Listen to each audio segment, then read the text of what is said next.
pruebas de función hepática en un enfoque clínico y de examen. Sin más preámbulos, démosle bienvenida a nuestro expositor. ¿Qué tal, chicos? Buenas noches. ¿Me confirman que todo se escuche bien? Sí, Jonathan, todo bien. Bien, muchachos. Gracias por la presentación.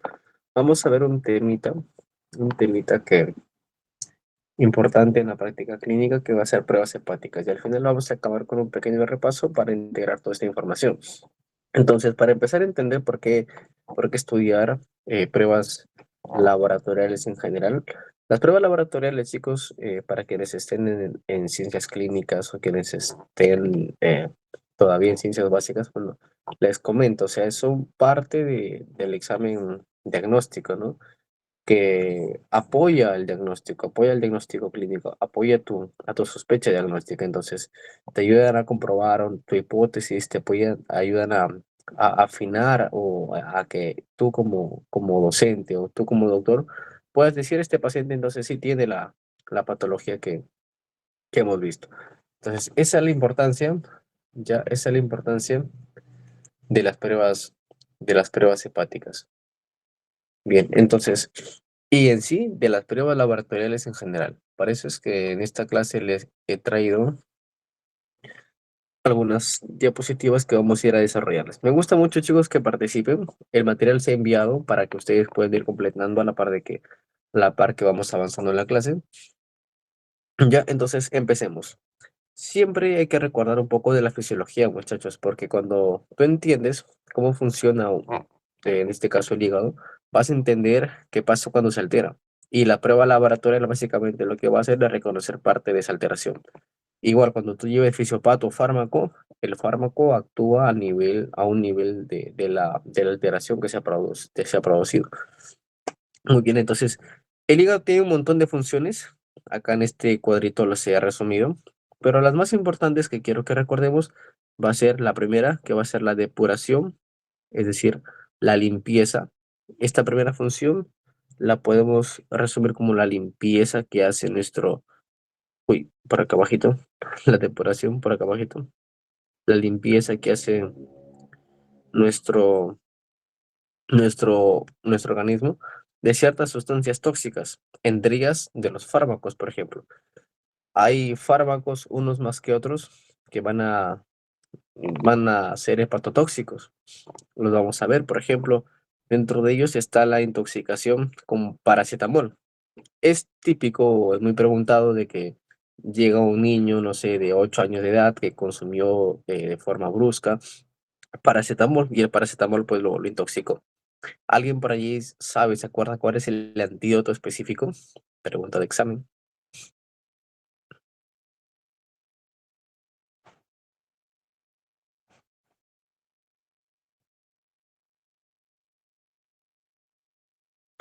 La N-acetilcisteína, ¿ya? Pregunta de examen. ¿Qué pasa si un niño se intoxica con paracetamol? Le damos N-acetilcisteína, pero es nuestro hígado el encargado básicamente de desintoxicar. Claro que cuando llega un punto como estar expuesto a grandes cantidades, allí aparece el problema. Y allí, en ese problema, aparecen ciertas enzimas que, por ejemplo, ya empiezan a verse incrementadas. Y para empezar a asociarlas, las enzimas que reflejan ese daño van a conocerse como enzimas de citólisis. Las enzimas que reflejan básicamente la lesión celular. Entonces, ese primer grupo de enzimas que lo vamos a ver de aquí, que se ven afectados, por ejemplo, cuando te enfrentas a fármacos tóxicos o te enfrentas a cualquiera noxa que daña a tu célula directamente, que lisa o que necrosa o que destruye tu célula, se conocen como los marcadores de citólisis, porque lisis hace referencia a destrucción y cito pues a tu célula. Entonces, ¿quiénes son estos marcadores que indican que existe daño celular? Ya evalúa el daño celular. Entonces, estos marcadores son dos: la AST, que es la alanina la alanina transaminasa, y la ALT, ¿ya? Que es la otra. Entonces tiene la aspartato y la alaninotransferasa. Las dos enzimas a nivel hepático que nos van a ayudar en esta clasificación, ¿ya? La aspartato, que es la primera, y la alanino, que es la segunda. Muy bien. Entonces, otra función hepática, muchachos, va a ser la síntesis, ¿ya? Entonces, síntesis. La síntesis o metabolismo de los carbohidratos, los lípidos y las proteínas, ¿ya? El hígado, como vemos por acá, es el encargado de sintetizar diversas proteínas, entre ellas la más importante, por aquí, está la albúmina. La albúmina, muchachos, tiene un rol muy, muy importante en el metabolismo ya sea el transporte de hormonas, ya sea incluso la regulación del agua en nuestro cuerpo. La deficiencia de albúmina genera edemas, ¿ya? Por eso cuando tú ves pacientes con síndrome nefrótico dentro del ámbito renal, ¿qué pasa? Estos pacientes pierden muchas proteínas, pierden mucha albúmina y empiezan a llenarse de agüita. ¿Por qué? ¿Por qué pasa eso? Porque la albúmina, básicamente, ¿qué es lo que hace a nivel del cuerpo? Mantiene el agua dentro de los vasos sanguíneos, ¿ya? Entonces, mantiene el agua dentro del vaso sanguíneo. Al no tener albúmina, esa agua que debería estar dentro del vaso sanguíneo sale al espacio extracelular y por eso se hinchan, se llenan de agüita. Entonces, al bajar la albúmina, el agua sale al espacio intersticial y te llenas de edemas. Y por acá también tiene que ver con la desintoxicación de los catabolitos, ¿ya? Entonces, desintoxica o de pura desintoxica a los catabolitos. Entonces, hay desechos tóxicos que son generados en nuestro cuerpo, como la bilirrubina, como el amoníaco. Y el hígado es el encargado, básicamente, también de procesarlos y convertirlos en otras sustancias que no son tan tóxicas, como el amoníaco, ¿ya? A través del ciclo de la urea. Y la urea es una sustancia menos tóxica que va a pasar a ser eliminada por el riñón, como la bilirrubina. La bilirrubina indirecta, que veremos de acá, la transforma a una bilirrubina directa para, eh, para que no se acumule, pues porque la bilirrubina indirecta, como veremos, en grandes cantidades tiene neurotoxicidad. Y eso seguramente lo han visto quienes ya han llevado neonato o lo verán cuando lleven neonato, las famosas icterizas, por ejemplo, patológicas en el recién nacido, donde sube tanto la bilirrubina que llega a llega a generar encefalopatía en este neonatito. Entonces, en términos sencillos, recuerda, el hígado procesa sustancias, las hace más digeribles o las hace menos tóxicas para luego ser eliminadas. También sintetiza sustancias para el apoyo de tu cuerpo como las proteínas, como los lípidos. Y finalmente también depura o disminuye la toxicidad de los fármacos, ¿ya? Ahora vamos a ver algunas vistazo general de qué trastornos hepáticos pueden afectar a tu hígado. Tenemos por aquí una mnemotecnia que les he dejado. Entonces, la mnemotecnia es hermana bebé, ¿ya? Hermana bebé. Tenemos patologías de malignidad. Malignidad, todo lo que tiene que ver con las neoplasias a nivel hepático. Tenemos patologías que tienen que ver con las vías biliares. Tenemos patologías autoinmunes. Tenemos patologías también infecciosas, ya, por agentes infecciosos. Y finalmente, tenemos patologías metabólicas, ¿ya? Metabólicas por aquí.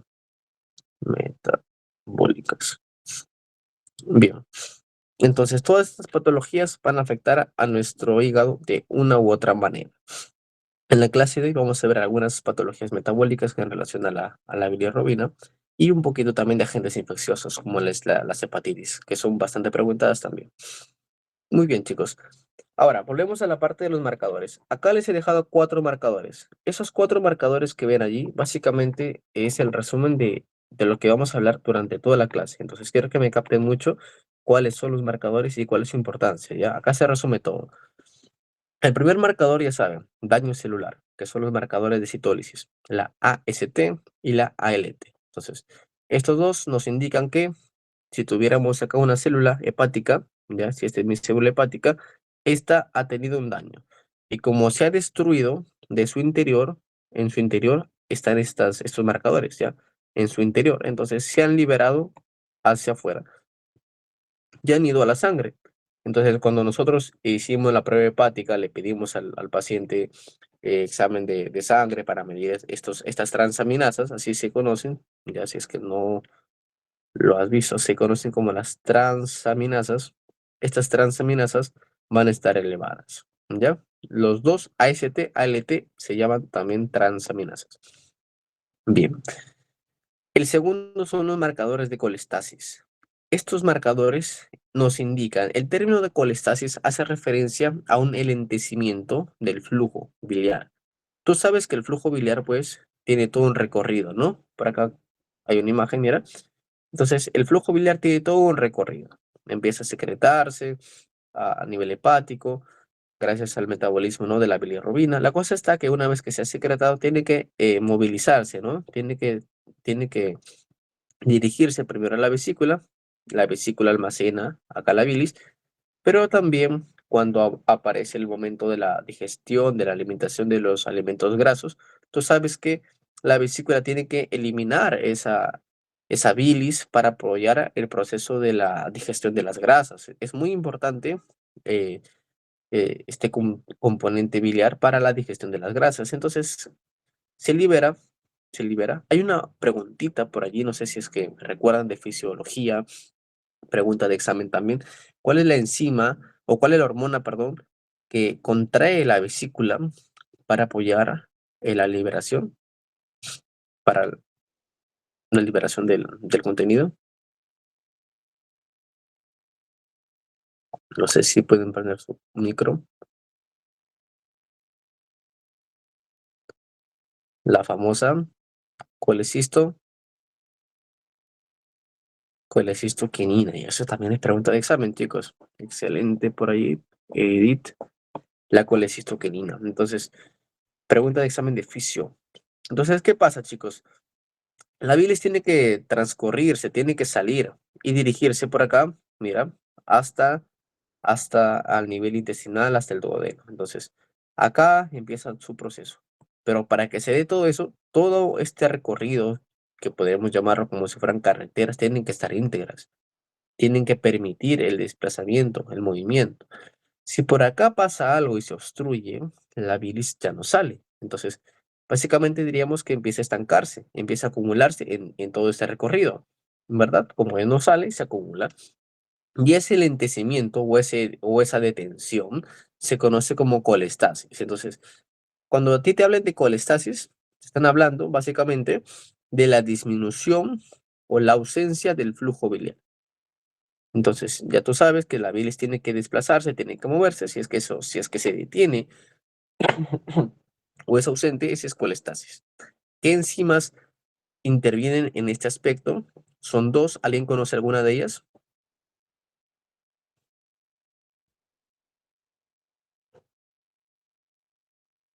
Una es la fosfatasa alcalina, ¿ya? La fosfatasa alcalina, y una tiene un nombre larguito, que es la GGTA, ¿ya? Que es la gamma glutamil transferasa, ¿ya? Transferasa, algunos dicen transpeptidasa. Entonces tiene la GGTA y la fosfatasa alcalina. Muy bien. En cuanto a la proteidosíntesis, aquí vamos a ver que tenemos la capacidad del hígado para formar proteínas. Yo te dije, ¿cuál es la proteína más importante? A ver, te la dije. Si te preguntan así a secas, ¿cuál es la proteína más abundante en el cuerpo? Y la más importante es la albúmina. Excelente, doctor, es la albúmina. Entonces, la albúmina tiene muchas funciones, muchachos. La albúmina, al ser la más importante, acuérdate que permite el transporte de fármacos. Una función, ¿ya? La otra función es que también se relaciona con con el transporte o con el calcio. El calcio, parte del calcio está unido a tu albúmina, entonces variaciones de albúmina por allí pueden provocar alteraciones o un poco de alteraciones del calcio. Por ahí te doy el datito. Ya el calcio, hay gran cantidad de calcio que está unido a bueno, el calcio iónico, el calcio que se encuentra en el torrente sanguíneo, un porcentaje está unido a la albúmina. ¿Qué más? La albúmina, muchachos, no solo transporta fármacos, transporta también ciertos, ciertas sustancias, ciertos metabolitos. Por ejemplo, es la que transporta la bilirrubina indirecta. De acá vamos a ver bilirrubina, y entonces la que la transporta la bilirrubina indirecta. ¿Qué más? La albúmina, como te dije hace rato, interviene en la homeostasis, ¿ya? Homeostasis del agua a nivel de vasos sanguíneos. Es tan importante por muchas funciones si te das dando cuenta. Entonces, esto lo estudian datito por allí, las leyes de Frank Starling, ¿ya? Por si acaso quieras profundizar. Frank Starling a nivel de los vasos sanguíneos establece ciertos criterios para decir o no cuáles intervienen en la formación de edemas. Entonces, como te explicaba hace rato, la albúmina hace que el agua permanezca dentro del vaso sanguíneo. Entonces, como tú dices, a ver, si la albúmina ayuda al agua que permanezca dentro del vaso sanguíneo, al carecer de albúmina, entiendes que ya no va a permanecer, entonces va a salir. Y por lo tanto, al salir, se acumula el agua en el espacio intersticial, que básicamente es el espacio entre célula y célula, y te genera edemas, ¿ya? Muy bien, entonces, por eso es que medir albúmina es un indicador básicamente de que también esté el hígado. Entonces, muy bien, evalúa la función proteído-sintética. Es una proteína transportadora, más o menos la vida media es de 20 días. Ya, y acá te va otro dato. Como la vida media de la albúmina es larga, es prolongada, imagínate tú que tienes ahorita un paciente que te está haciendo falla renal aguda. Te pregunto, ¿tú le pedirías albúmina para saber cómo está la función hepática de ese paciente?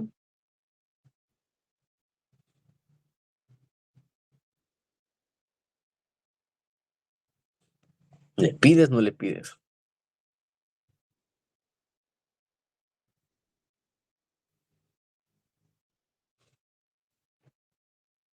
¿Qué dicen chicos al chat? ¿Le pides, no le pides? No, porque demora mucho, no porque el fallo renal, ¿qué digo? El fallo hepático, un lapsus. Para fallo hepático, ¿le pides albúmina o no le pides? Un lapsus, chicos.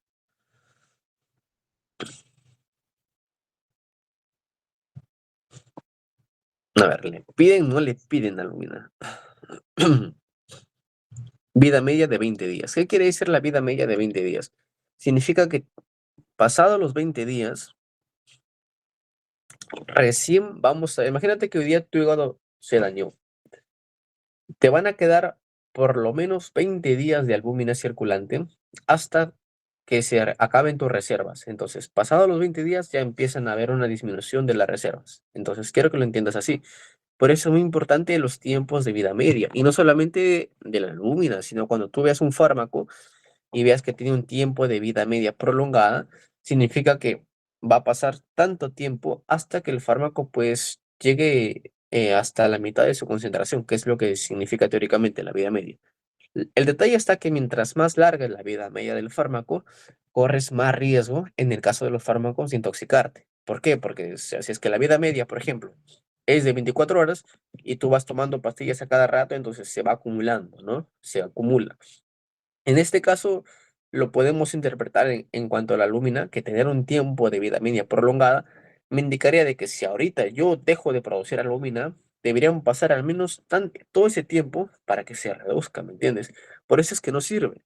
Entonces, como no sirve, lo han preguntado también, ¿cuál es el marcador de falla hepática aguda? Es pregunta de examen, si alguien lo sabe, por allí coméntelo. De falla hepática aguda, ¿cuál es el marcador? Es el tiempo de protrombina, ¿ya? El tiempo de protrombina que se expresa con el INR. Muy bien. Marcador de falla hepática aguda. Eso es pregunta de examen. Entonces, cuando tienes un paciente que le falla el hígado al toque, lo que tú le vas a pedir, tu sospecha, es un TP, ¿ya? El INR. Muy bien. Entonces, por ahí ya tienes dos preguntas de examen. Para crónico te va a ayudar albúmina. Para agudo te ayuda el TP y el INR. Y por allí también, acuérdate que el hígado produce factores de coagulación. Pregunta, ¿cuáles son los factores de coagulación K dependientes? Siempre preguntan esto, ¿no? ¿Cuáles son los factores K dependientes? Parte de la función del hígado es producir factores de coagulación. Es por eso que cuando el hígado falla, en los pacientes hepatópatas, hepáticos crónicos, estos pacientes tienen trastornos hemorrágicos, ¿no? Sangran, los cirróticos tienden a sangrar. Excelente, por ahí entonces son cuatro principalmente. Y yo aprendí una mnemotecnia que es 2, 2, 7, 2 más 7 te da 9 y le sumas un hito más 10. Entonces tienes 2, 7, 9 y 10. Entonces 2 más 7 te da 9 y le sumas un hito más 10. Bien. Y ahora sí vamos a ver la conjugación. La cuarta función que quiero que veamos en la clase va a ser la función de conjugar. ¿Y qué es lo que vamos a conjugar? Básicamente la bilirrubina, ¿ya? Entonces, también, al igual que la proteína, me va a evaluar función celular. Y esto, acá caen varios, chicos. ¿Cómo te formulan la pregunta? Te dicen, ¿cuál es el marcador que evalúa la función celular? Y te colocan entre alternativas ALT y AST. Y algunos marcan, allá, ALT, AST. Y no, porque cuando yo te dije qué es lo que evalúan AST y ALT, evalúan el daño. O lo mismo decir, evalúan qué tan íntegro está la célula. ¿Ya? Entonces, me evalúan la estructura, ¿ya? ¿Qué tan bien está la célula? Me evalúa el funcionamiento, ¿ya? No quiero que te confundas en ese aspecto. Es decir, la capacidad de crear, de sintetizar. Eso es lo que me hace.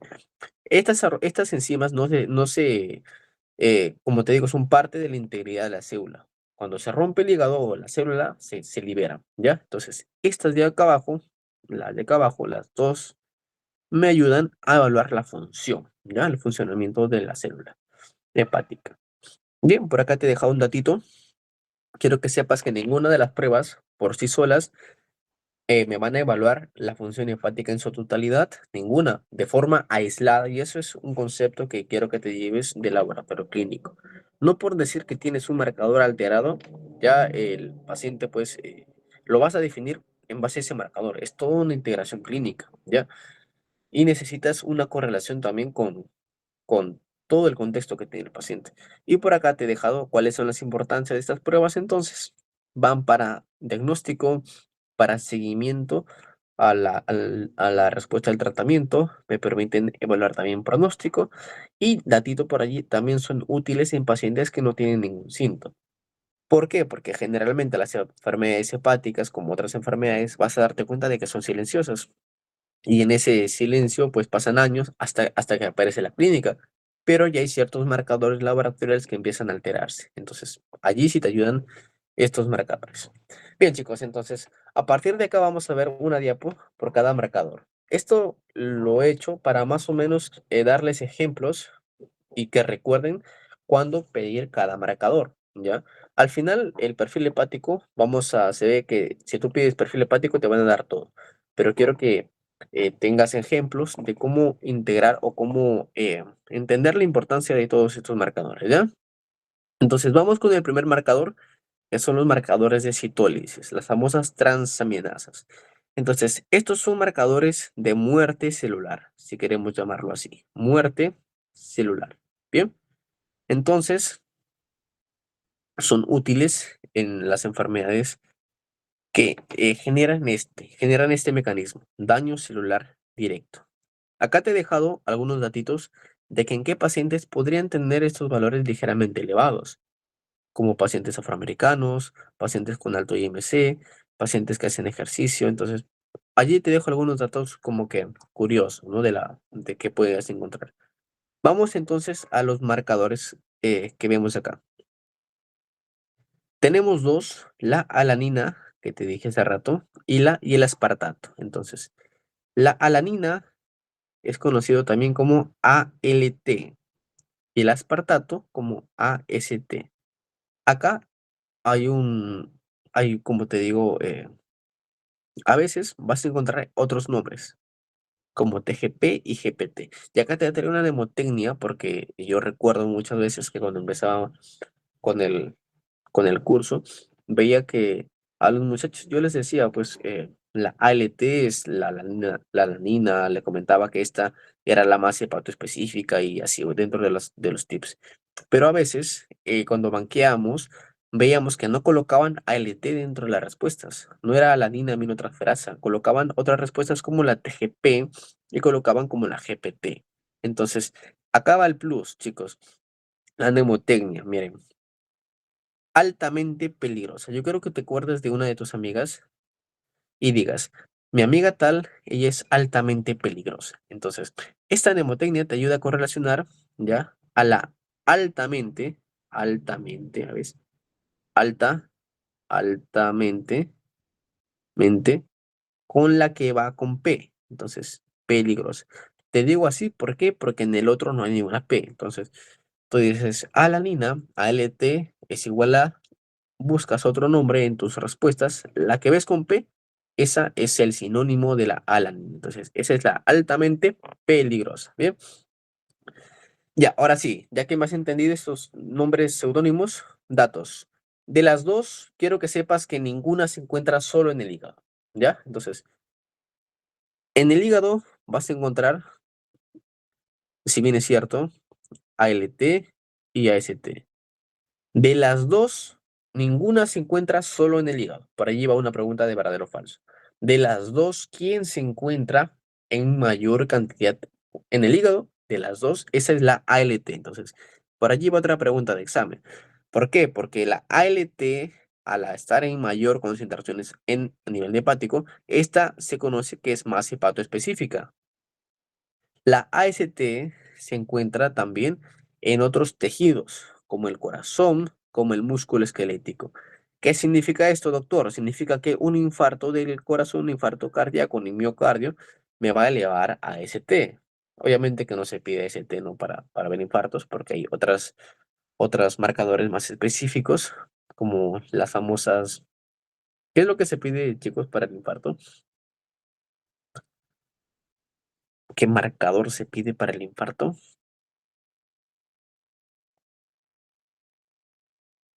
Me han dicho que ya han llevado su clase de el BNP. El BNP es más para insuficiencia cardíaca, ¿ya? Para cronicidad. Las troponinas, muy bien. Las troponinas T, troponina I. Las troponinas T y la troponina I. Y para reinfartos, ¿cuál es el marcador que se pide para reinfartos? Eso también es fija, pregunta fija de examen. Para reinfartos, es decir, un paciente se ha infartado, ya, pero a los 2 días se tiene un nuevo infarto, ¿ya? ¿Cómo sabes eso? ¿Cuál es el marcador? Son la famosa creatinquinasa de la porción MB, ¿ya? Muy bien, datitos por allí que ya que hablamos de esto. Pero quiero que sepas, como te decía, volviendo acá, estos marcadores, muchachos, estos marcadores no se encuentran solo en el hígado, no son, digamos, tan específicos. La AST, ya la AST es menos específico todavía. Entonces, por eso es que una actividad en otros órganos también las podría elevar. Y por eso te dije el concepto anterior. No porque tú veas una AST elevada, digas al toque, el paciente tiene enfermo el hígado. No.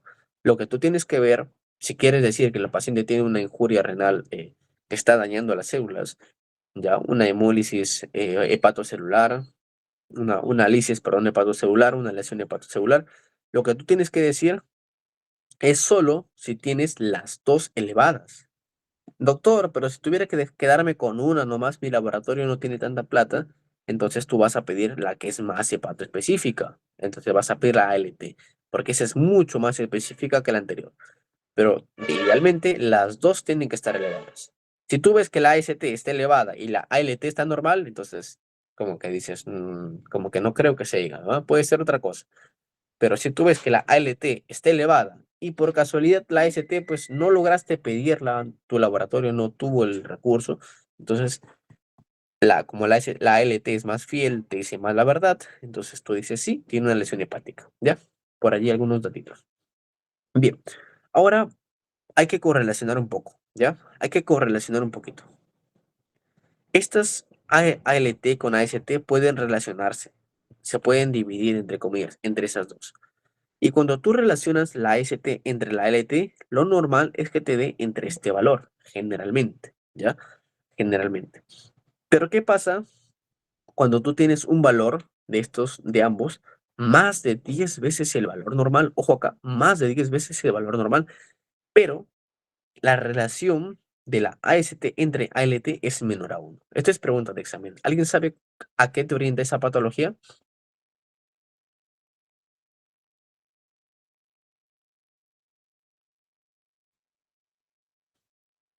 A ver, le soplo un poquito. Es un tipo de hepatitis. Define, aguda o crónica.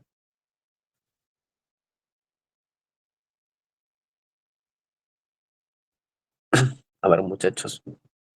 Aguda o crónica. Champén, muchachos, prueben suerte. Estamos para aprender. Excelente por ahí, Antonio. Aguda, excelente. Aguda, ¿ya? Entonces, la hepatitis aguda te eleva las transaminasas el 10 veces el valor normal. Vamos con un ejemplo, ¿ya? Llega un niño por acá, un niño con los ojos amarillitos, ¿ya?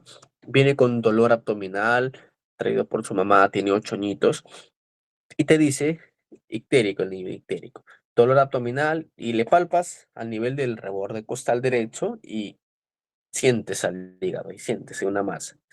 Entonces, cuando tú ves ese hígado grande, en el caso clínico te van a decir hepatomegalia, ictericia, te van a decir en el niño y de inicio reciente, una semana, días. Entonces, eso te orienta a ti a una hepatitis aguda. Lo más frecuente, una hepatitis aguda.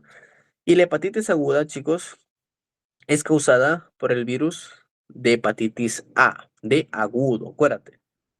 A de agudo. Entonces, el A, que acá sí hay un error, el A es causado por un picornavirus, ¿ya?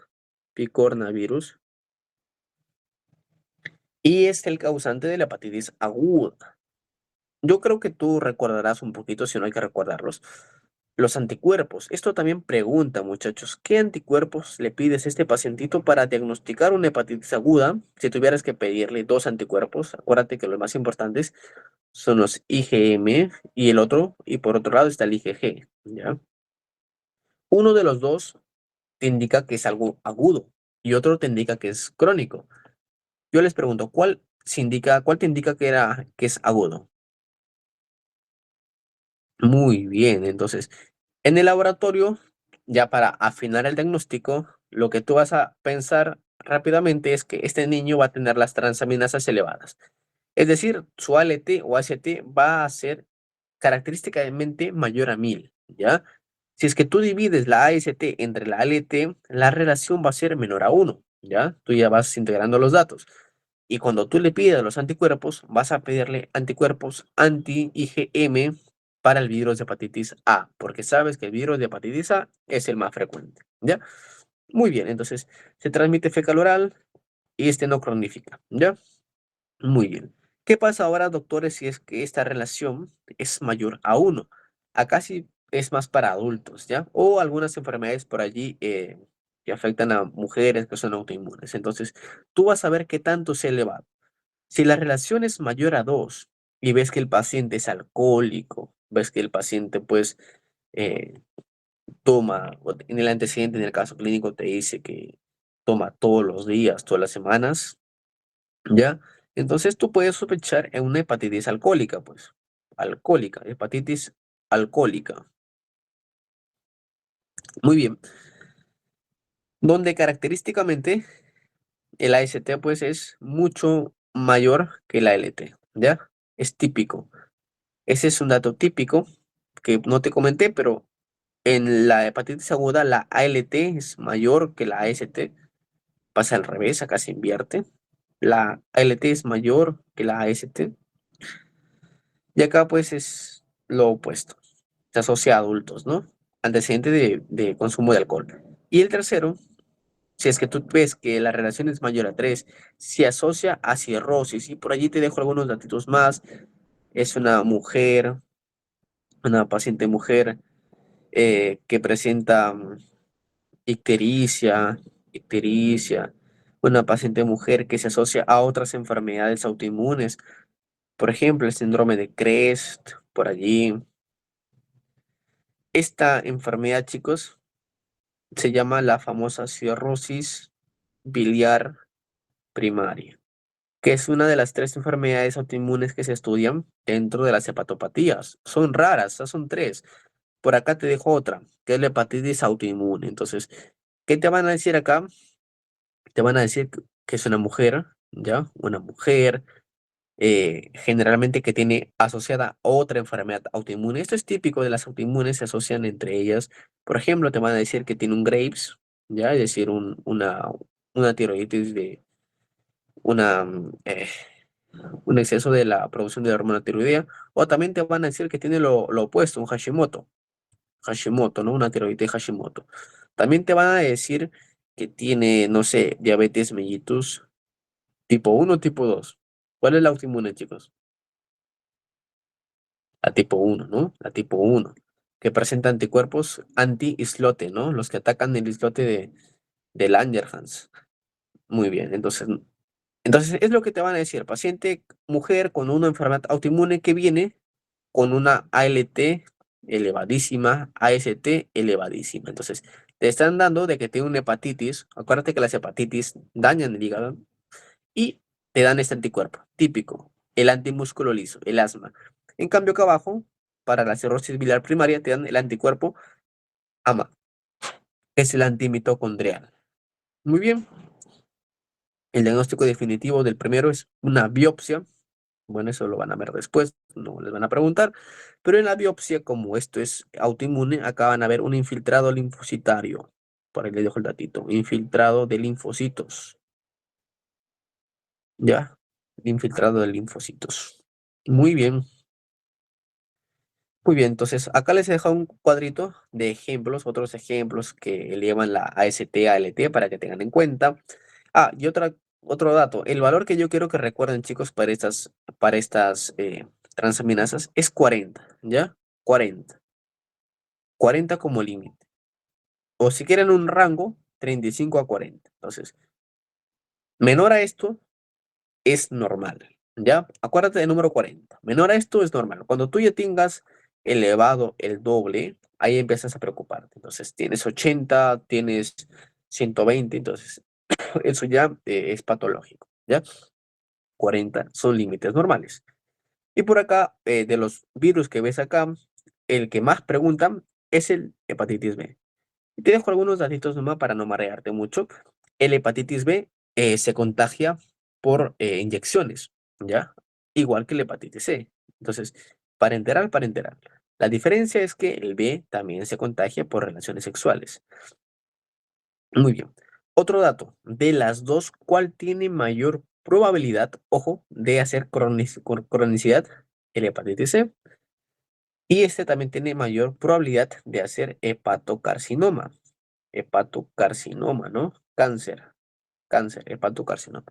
Bien, entonces hay algunos datitos que siempre preguntan. Y otro más para el laboratorio clínico. El único virus que es con ADN, perdón, con genoma de ADN es el famoso hepatitis B. Siempre preguntan eso. Siempre preguntan eso. Eh, Otro dato más, por acá no les he traído una gráfica, pero voy a dejarles el datito si es que por allí están en el laboratorio. El primer antígeno en elevarse del virus de hepatitis C es el antígeno. Mira, para no memorizar, quiero hacer eso por acá, a ver, un, un dibujito, a ver. Imagínense que este es el virus, ¿ya? Este virus tiene 3 partes. Hablemos de la superficie, hablemos del núcleo está acá, y acá de la estructura. Entonces, este virus tiene acá un primer antígeno, uno acá en el centro y uno en el núcleo, ¿ya?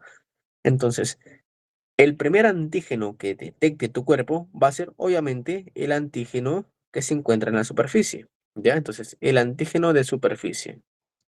El antígeno de superficie va a ser el primer antígeno que va a detectar tu cuerpo. Es el de acá, el antígeno de superficie, ¿ya?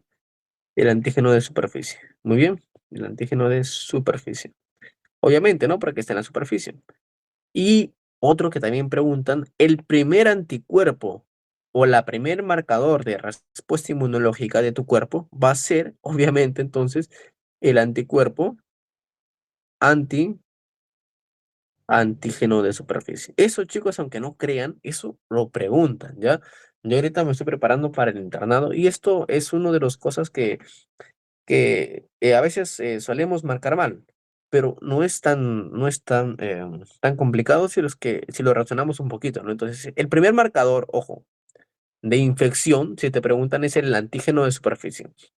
Pero el primer marcador de respuesta inmunológica, es decir, de mi propio cuerpo en reacción al virus, es el anticuerpo anti ese antígeno de superficie, ¿ya?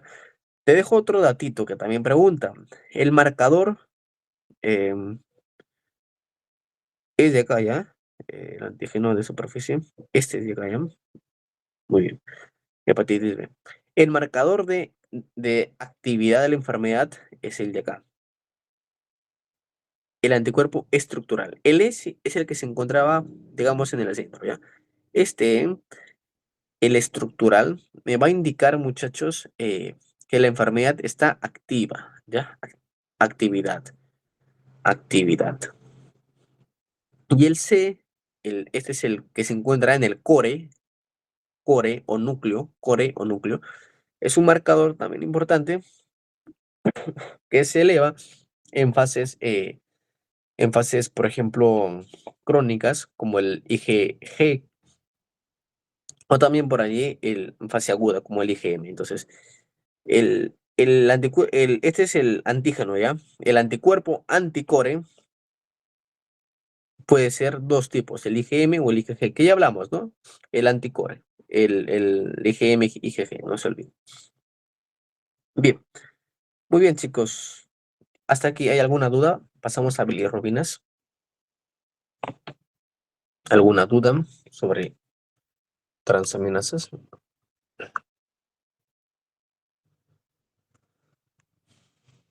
¿Todo está claro? También me gustaría que lo comenten. Pregunten sin miedo, chicos. ¿Podría repetir cuál era el primer antígeno en detectarse? Ya, ya. Muy bien, hay que hacerles un pequeño gráfico, hay que avanzar hoy. A ver, ya, acá hay que hacerlo. Entonces, yo tenía una gráfica, solo que creo que en esta diapo no apareció. Te infectas con el virus, ya acá estás infectado. Muy bien. Entonces, el primero que aparece,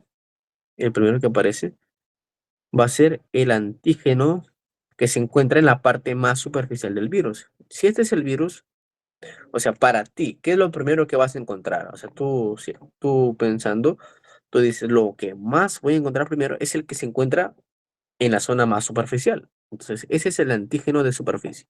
El HB, S de superficie, y le colocas AG de antígeno. Entonces, para que no te confundas, AG, antígeno. HB es el virus y el S es el que le da el nombre, superficie. Acá adentro tienes el core. Entonces, acá están los antígenos del núcleo. Frente a este antígeno de superficie por acá, tu cuerpo va a reaccionar y va a generar un anticuerpo. Entonces, AC indica anticuerpo. Como empieza el antígeno de superficie, cuando pasa el tiempo por aquí, empieza tu cuerpo ya a generar anticuerpos, ¿ya? Entonces, primero el antígeno, luego empieza tu cuerpo con el anticuerpo, anticuerpo, antígeno, antígeno de superficie. Entonces, es el HBsAg. Entonces, antígeno de superficie. Luego vas a ver que aparecen los antígenos del núcleo y acá va a aparecer dos anticuerpos que lo van a atacar. Acá aparece el IgM y el IgG. Acuérdate que IgM es el primer marcador inmunológico, porque es el primer marcador que mi cuerpo está mandando. Enfermedad aguda. Y la IgG indica más cronicidad. Y por acá otro marcador que no estamos olvidando es el marcador estructural, que este me indica una enfermedad activa. Y todos estos se relacionan, ¿ya? Hay una tabla que relaciona qué pasa si está presente uno y otro no. Ya, eso se relaciona. Pero los que siempre preguntan es el que indica enfermedad activa, IgG. El primer antígeno en detectarse, el antígeno de superficie. Primer marcador de inmunológico que mi cuerpo genera, el IgM. También preguntan cuál es el único marcador que está presente post vacunación. El único marcador. Si es que te preguntan así, el único marcador que genera una vacuna es el anticuerpo anti-antígeno de superficie. También preguntan. Hay un cuadro. Si tú buscas en Google, colocas anticuerpos, hepatitis B, te sale un cuadro de todas las correlaciones. No te lo he traído, me parece que sí estaba, pero no te lo he traído. Bien, ¿quedó claro? Pregunto, ¿quién preguntó?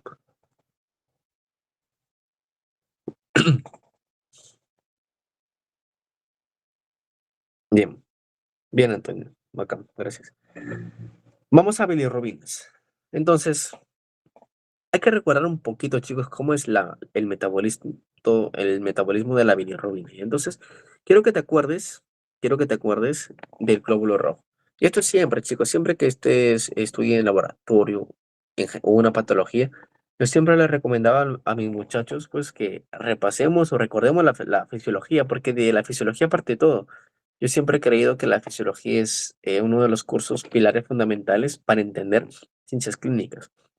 Entonces, dentro de dentro del metabolismo de la bilirrubina, tú te acordarás que el eritrocito adulto, el eritrocito del adulto, pide promedio de 110 a 120 días, ¿no? Entonces, 120 días, 110 a 120 días en promedio, ¿no?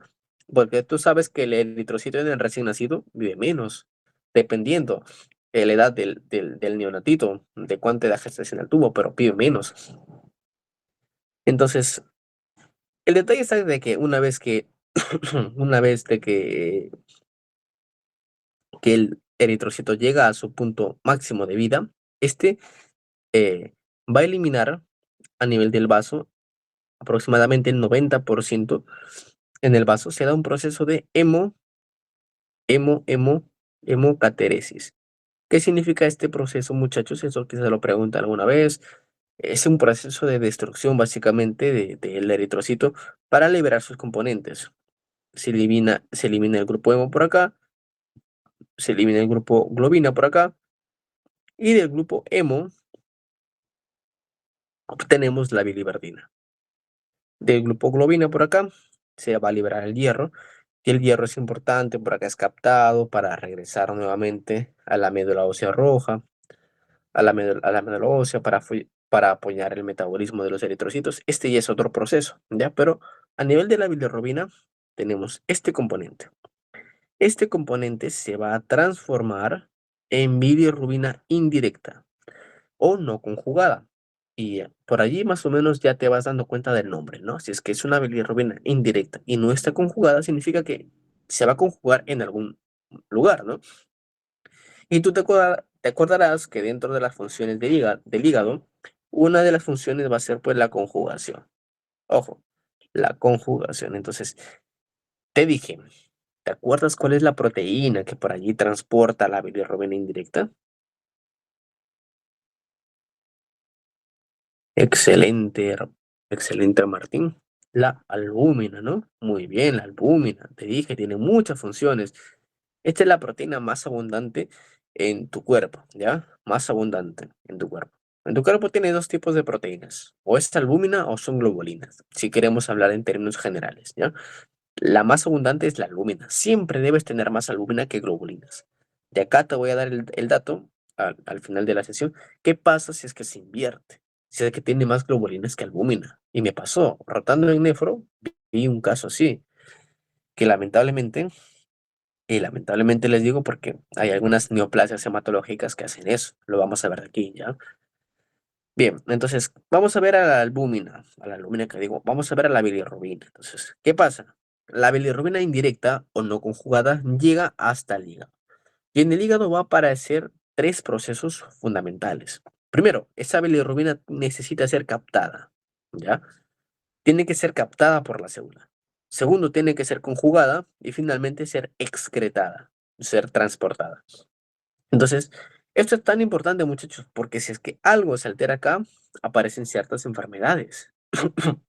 ya que te he dejado, por ejemplo, algunas enfermedades. Mira, siempre preguntan. Dentro de las enfermedades, acá aparece el síndrome de Gilbert, Crigler-Najjar, por ejemplo, que afectan a este nivel. Antes de la conjugación, van a hacerse afectadas por estas patologías, que de aquí regresamos, ¿ya? Entonces, una vez que es conjugada por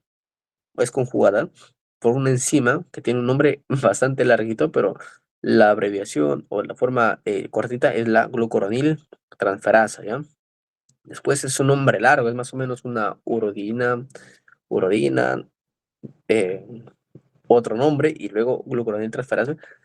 Pero esta enzima es la que conjuga a nuestra bilirrubina. Por lo tanto, una vez que es conjugada, vamos a tener, ahora sí, una bilirrubina directa o conjugada. Muy bien, esta bilirrubina directa conjugada va a ir a nivel intestinal, regresa a sangre y luego va a nivel intestinal. Y es importante, ¿por qué? Porque va a dar el color a las heces. Pero por allí va a haber un compuesto que se conoce como el urobilinógeno. Y este es también importante porque va a dar otro sustrato que es la urobilina, que también tiene que ver con el color de la orina. También tiene que ver con el color de la orina, ¿ya?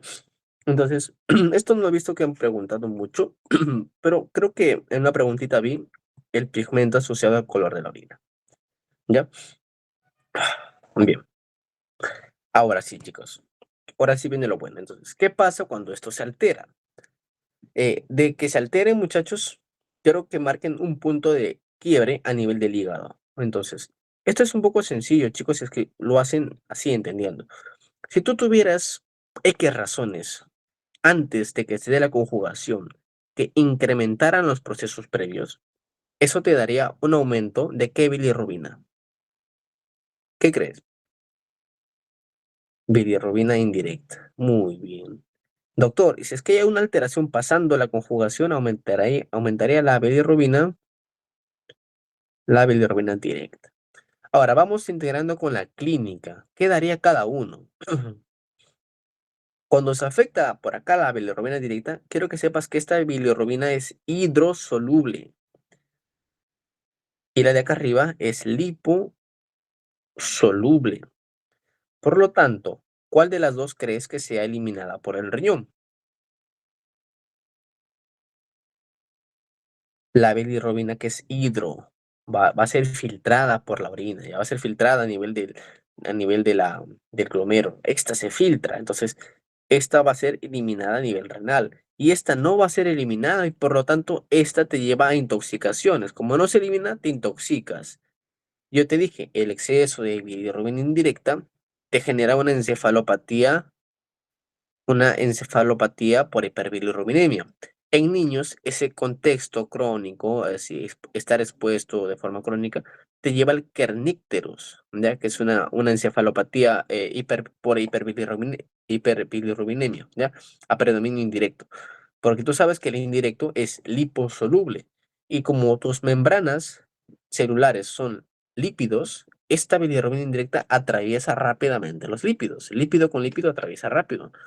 ¿Ya? Entonces, por eso es que en el niñito corre más riesgo de hacer kernícteros, más riesgo. ¿Por qué el niñito corre más riesgo? Dependiendo de la patología, ¿no? Pero hay patologías hemolíticas en el recién nacido, así se llama el tema, o las enfermedades, que generan esto. Por ejemplo, un recién nacido que hace una incompatibilidad. Mira, acá está. Una incompatibilidad de grupo ABO. Excelente, Martín. Una incompatibilidad de grupo RH, ¿no? Entonces, la más grave, también preguntan, ¿cuál es la más grave? La de RH. ¿Cuál es la más frecuente? ¿Cuál es el tipo de más frecuente? La ABO. Entonces, estos datitos, tengan en cuenta, pero esto se ve en los recién nacidos, ¿no? Las incompatibilidades que pueden llevar a anemia hemolítica. Otras causas de anemias, si te vas dando cuenta, esto aumenta la bilirrubina indirecta. ¿Por qué? Porque tenemos más glóbulos rojos que se están destruyendo. Tú sabes que todo inició con un glóbulo rojo. Al yo destruir un glóbulo rojo, genero más sustrato para toda esta cadena que hemos visto, ¿no? Porque todo empezó con la muerte de un glóbulo rojo.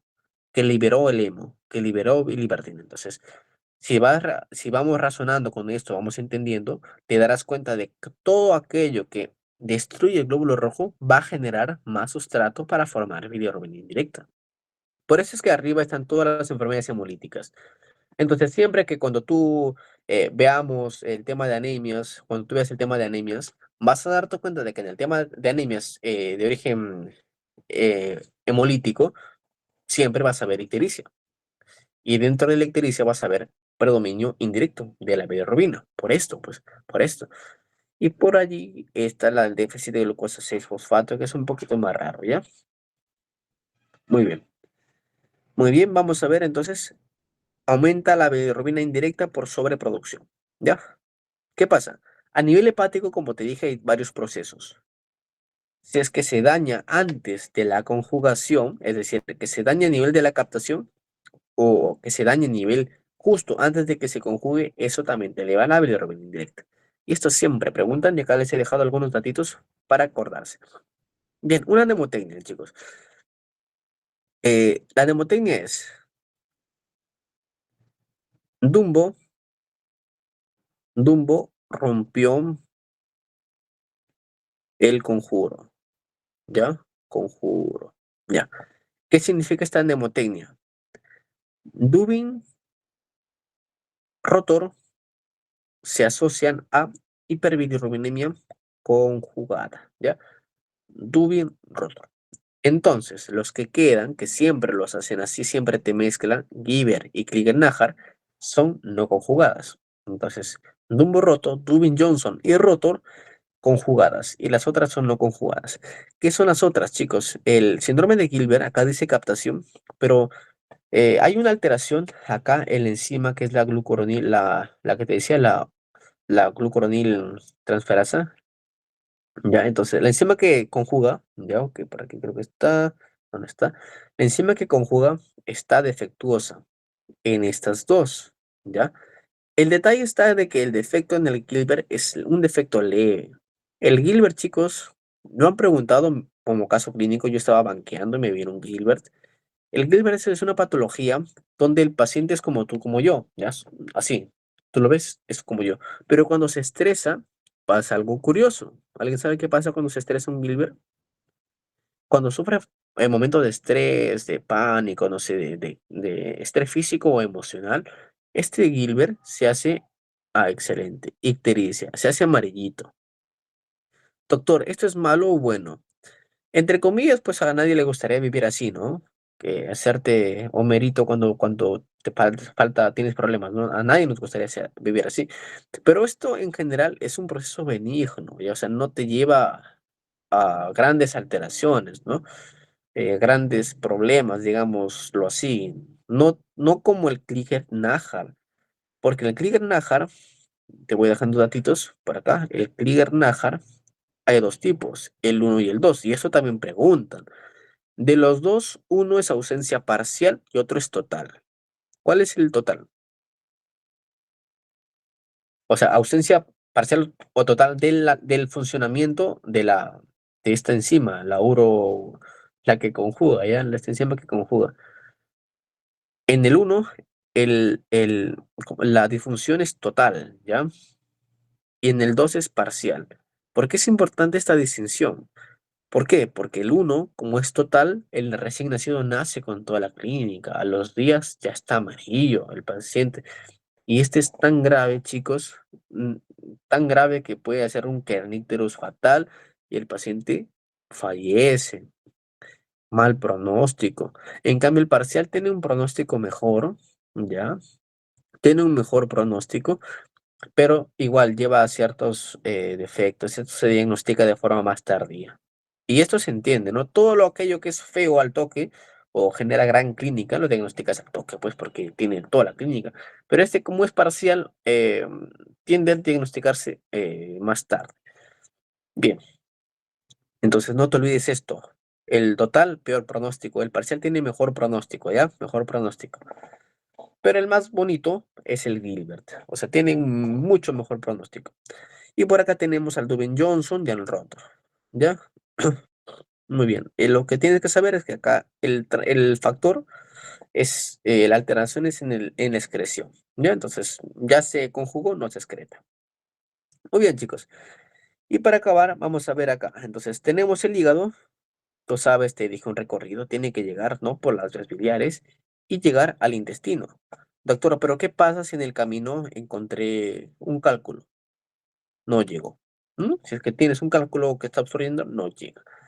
Doctor, ¿qué pasa si por ahí hay algún cáncer que me está obstruyendo? No llega. Esas son las causas poshepáticas. Y las causas hepáticas son causas que dañan también el recorrido, ¿no? De la bilis, pero dentro del hígado. Porque el hígado al interior pues se forma y tiene que salir, ¿no? Antes de que salga, el daño que se da adentro puede verse en la cirrosis biliar, en una hepatitis, una cirrosis hepática, ¿ya? El detalle está, chicos, que ya se conjugó. No te complique la vida. ¿Se conjuga? No se conjuga. Si es que ya se conjugó, pues tú piensas, si es que no aumenta es porque, o porque no se excreta, o porque algo está obstruyendo. Así de sencillo, ¿ya? Lo poshepático, hay una obstrucción. Y en lo hepático, pasando que ya se conjugó, pues o hay una obstrucción o por allí, no sé, el conducto se necrosó tanto, se dañó tanto de que ya no se transporta. Entonces no te compliques la vida. Bien, muy bien, muchachos, muy bien. ¿Todo está claro hasta aquí? Pasamos ya a las últimas funciones. Muy bien, esto es lo que hemos visto. Y acá te dejo algunos datitos de pseudoictericia. Por allí, no sé. Una vez fuimos a, como para descansar, les cuento, ya estaba enrotando en oncología, ¿ya? Y fuimos a pasar visita en la sala de mujeres en medicina interna, en el Hospital Las Mercedes, acá en Chiclayo. Yo soy de Chiclayo, chicos. Bueno, yo soy de Cajamarca, pero estoy en Chiclayo. ¿Y qué pasa? Vamos a ver, y una paciente tiene ictericia. La ictericia en personas más de 50 años, así, ictericia, sin dolor, sin nada, ojo, puede ser un cáncer. O sea, ¿cómo no? ¿Cómo, doctor, cómo que cáncer de ictericia? Mira, si te das cuenta, los cánceres también generan ictericia. Y el mecanismo es obstrucción. Es decir, dentro del recorrido de la bilis ya se formó todo, pero por acá obstruyes y como no llega, se acumula toda esa bilis y pasa a sangre. Ya no llega al intestino y pasa a sangre. Entonces pasaron en consulta con el doctor, con un oncólogo, como te digo, estaba en oncología, rotando. Y la paciente nos contaba pues su historia clínica, estaba aparentemente ictérica, pero notó algo curioso, es que el paciente lo veía sus ojitos, sí, estaba un poquito ictérico, ¿no? Pero cuando lo veía las mucosas de la paciente, ¿no? Ya no tenían ese tinte amarillento. Entonces tú lo bajabas y estaba como que las mucosas estaban blancas. Em, Tú veías sus manitos, también parecían amarillas, ¿no? Todo. Pero el detalle estaba que esa paciente consumía bastantes, ¿cómo te digo? Mandarinas, naranjas, abundante, abundante. Entonces, haciendo integración clínica con lo que tenía la paciente en ese momento, la paciente tenía una hipercardinemia. O sea, uno, cuando ves que alguien está amarillito, pareciera, lo que tienes que ver es ver las mucosas, porque las mucosas también deberían, en este caso, estar amarillas en un paciente con ictericia verdadera. Pero cuando es pseudoictericia, ahí hay como que una discordancia, no pasa eso. Y en la pseudoictericia, pues está el antecedente de que ha consumido algo. Entonces, en este caso, era un consumo de carotenos, mucho consumo de carotenos, mucha mandarina, mucha naranja en la paciente que lo había pintado por allí.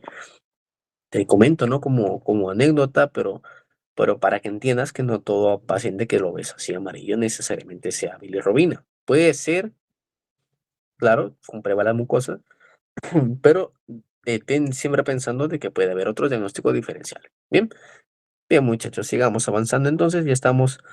Este es un cuadrito que resume lo que hemos visto anteriormente. Simplemente datos clave. Aumenta la bilirrubina indirecta. Tú piensas, doctor, puede ser hemólisis. Todo esto de acá es un laboratorio de una enfermedad hemolítica, ¿ya? Esto es una enfermedad hemolítica. Muy bien. Si el que está presente, dices bacán. hemólisis. Y si es un recién nacido, por ahí otro diagnóstico que no te lo dejo por ahí que veas que el eritrocito no se está formando adecuadamente. Pero al final termina siendo una hemólisis.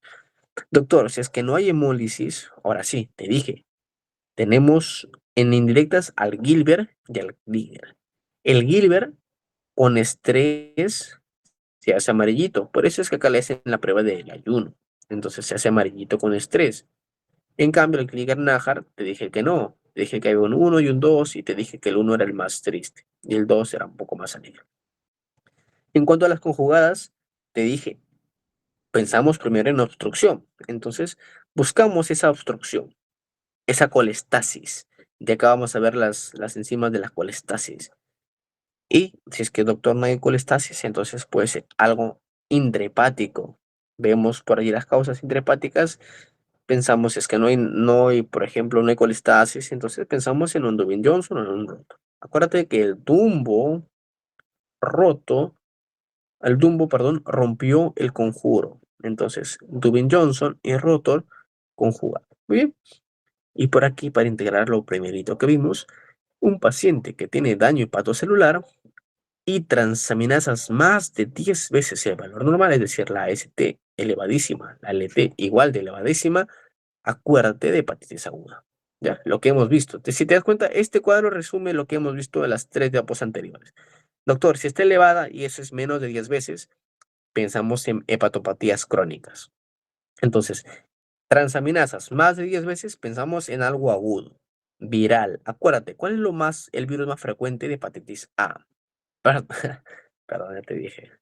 ¿Cuál es el virus más frecuente de hepatitis aguda? El virus de hepatitis A. Otra pregunta.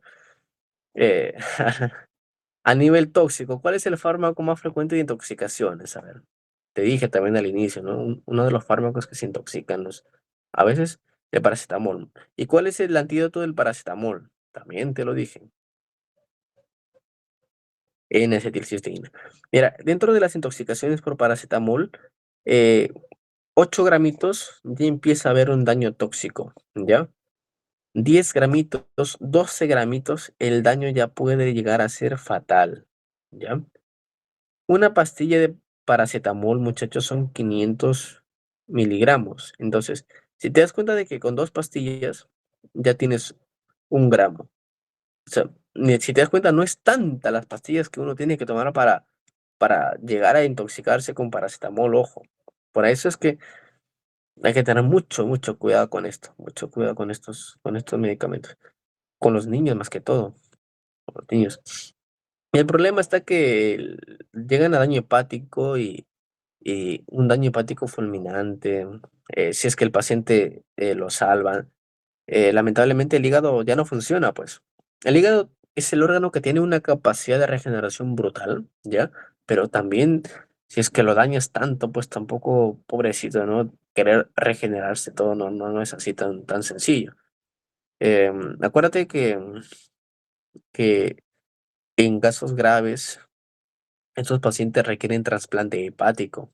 Y estar en la lista de trasplante hepático, muchachos, es complicado. Te ponen en la lista y pasarán, cuánto tiempo hasta que le llamen. Y esto es, si es que entra en la lista de trasplante hepático y ve que el paciente tiene problemas depresivos, porque si tú te estás intoxicando, para ahí quizás hay depresión, no sé, hay, hay otros trastornos tipo esquizofrenia, no sé. Si tiene estos trastornos mentales, el paciente lo borran de la lista. O sea, no clasifica, no porque dicen, a ver, te voy a dar otro hígado y para que otra vez vayas. Entonces, hay como que cierto, es complicado, ¿ya? Bien, vamos creo que en los últimos marcadores ya para acabar, colestasis y proteínas. Entonces, colestasis rápidamente, porque es algo que es sencillo de recordar. Colestasis es detener el flujo, acuérdate. Por eso acá te puse una pausa. Doctor, ¿cómo sé yo que el flujo se ha detenido?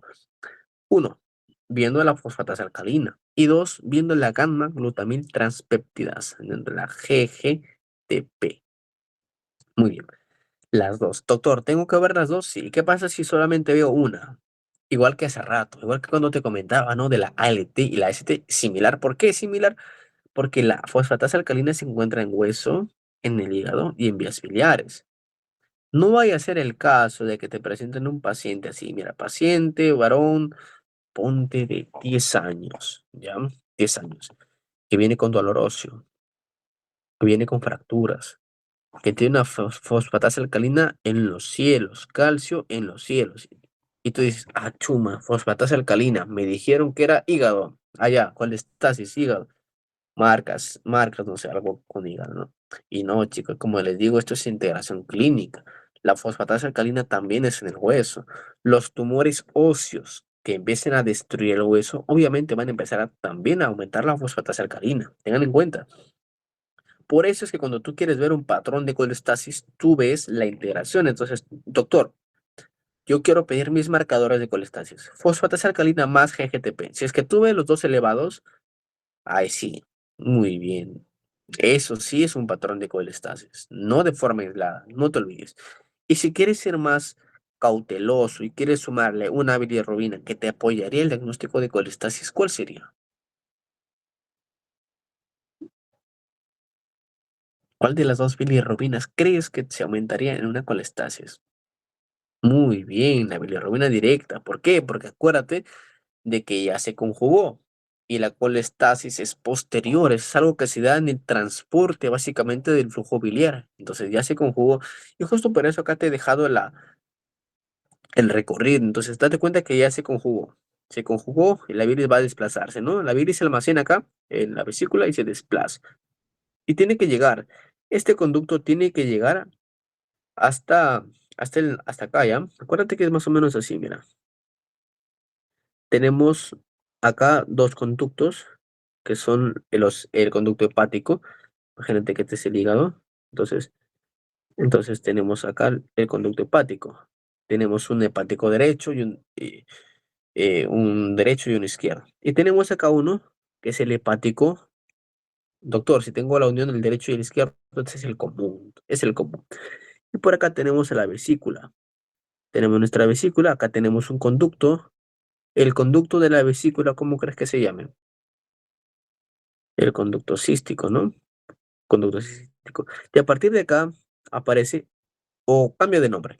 Este que ves acá es el famoso colédoco, ¿no? El colédoco. Y por acá adopta como que una formita, ¿no? Que viene por acá para meterse al intestino. Pero acá se suma otro conducto de otro órgano. ¿Te acuerdas? ¿Qué órgano viene por acá? ¿Qué órgano viene por acá? El páncreas, ¿no? Muy bien, el páncreas. Entonces, ese conducto que ves ahí es el conducto pancreático de... Muy bien, excelente, ¿no? El conducto pancreático. Y por acá viene el páncreas. Entonces, todo esto se unen los dos, el conducto pancreático se une con el colédoco, ¿no? Y acá llega un esfínter, que es el esfínter de Oddi, ¿no? Y llega al duodeno, y eso también lo preguntan, ¿a qué porción del duodeno llega a la primera, llega a la segunda, a la tercera? ¿A qué porción llega del duodeno? A la segunda porción, eso también lo preguntan. Llega a la segunda porción del duodeno. Entonces, ¿qué pasa, chicos? ¿Qué pasa? Si es que yo tengo por acá un calculazo, mira, un calculote. Obviamente que la bilis no va a pasar, pues se detiene. Entonces, esa bilis, eso se llama colestasis. Entonces, la bilirrubina, la fosfatasa alcalina, la GTP van a pasar a la sangre y tú, como buen médico, lo vas a medir. Quiero solicitar un patrón de colestasis y vas a darte cuenta de que están elevadas. Doctor, pero también me dijiste que los cánceres hacen esto. Claro que sí. Y cáncer, chicos, puede haber en todo sitio. Entonces, el cáncer que se asocia a cáncer de vías biliares se llama colangiocarcinoma. Y ese es un tema bonito, ¿ya? El tema es bonito. En el cáncer, los cánceres nunca son bonitos, pero el tema es bonito de revisarlo. El colangiocarcinoma puede ocurrir acá dentro del hígado, porque adentro hay vías biliares. Por eso es que hay colestasis intrahepática. ¿Por qué? Porque el flujo se detuvo adentro del hígado. Si es que ya salió, doctor, ese es un flujo extrahepático, ¿no? Porque se obstruyó después del hígado, ¿no? Si es adentro, intrahepático. Si es afuera, extrahepático. Puede darse un cáncer por aquí abajo, incluso un cáncer de páncreas. El cáncer en la cabeza del páncreas va creciendo, la masa crece y obstruye. Entonces, al obstruir, también genera ictericia, date cuenta. Pero también puede generar complicaciones pancreáticas, tipo una pancreatitis, ¿no? Porque acuérdate que el páncreas también produce enzimas. Dentro de las enzimas está el tripsinógeno, ¿no? Y la tripsina. Si es que estas enzimas no son liberadas, tienden a activarse en el páncreas. Y eso es triste porque las enzimas pancreáticas destruyen, ¿ya? Destruyen tejido, proteínas. Entonces, si es que se activan adentro, aparece la pancreatitis, ¿no? Eso ya es otro temita, pero son complicaciones que podrían llegar a darse. Y acá te he dejado entonces mira, otro datito, mira. Entonces, ¿qué pasó, doctor? Ya no hay bilis. Yo quiero que te acuerdes que la bilis, básicamente, eh, permite la digestión de lípidos. Doctor, entonces significa que como no hay bilis, el paciente no va a absorber bien los lípidos. Claro que no, excelente, ¿me entendiste? Eso se llama malabsorción. Doctor, las vitaminas A, D, E y K son vitaminas liposolubles. ¿Qué significa eso, doctor?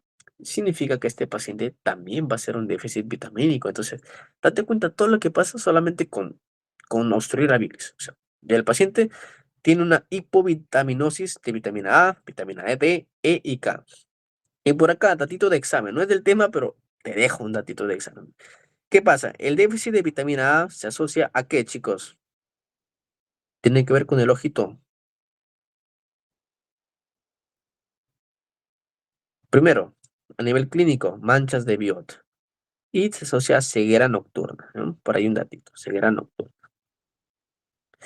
Déficit de vitamina D. Este tiene que ver con el metabolismo del calcio. Por lo tanto, el paciente, si el calcio tiene que ver con el hueso, este paciente hace osteoporosis. La vitamina E, bueno, las funciones tienen que ver más que todo con los radicales libres y eso se relaciona con la oxidación, es decir, este es un antioxidante, perdemos esa propiedad antioxidante. Y la vitamina K, pues que tiene trastornos de tipo hemorrágicos, acuérdate, vi- hemorrágicos. Y por allí, para asociarlo a lo que vimos hace ratito, ¿cuáles son los factores de coagulación que tu hígado ya no produciría al afectarse a la vitamina K? A ver, los que quizás anteriormente no lo supieron, ya creo que ya lo saben. Les comenté, chicos, cuáles son esos factores que el hígado dejaría de producir. Muy bien, el 2, el 7, 2 más 7, 9, 9 y 1, 10. Entonces, como todo se va relacionando, ¿no? Entonces, si te das cuenta, todo se está relacionando aquí. Y por acá te dejo algunas tablitas para que veas otras causas un poquito más raras de lo que estamos hablando. Bien, acá vemos la clase con proteínas y pasamos a algunas preguntitas. En las proteínas, acuérdate de que son dos, la albúmina y las globolinas, ¿ya? Como te dije, de las dos, la albúmina es más abundante.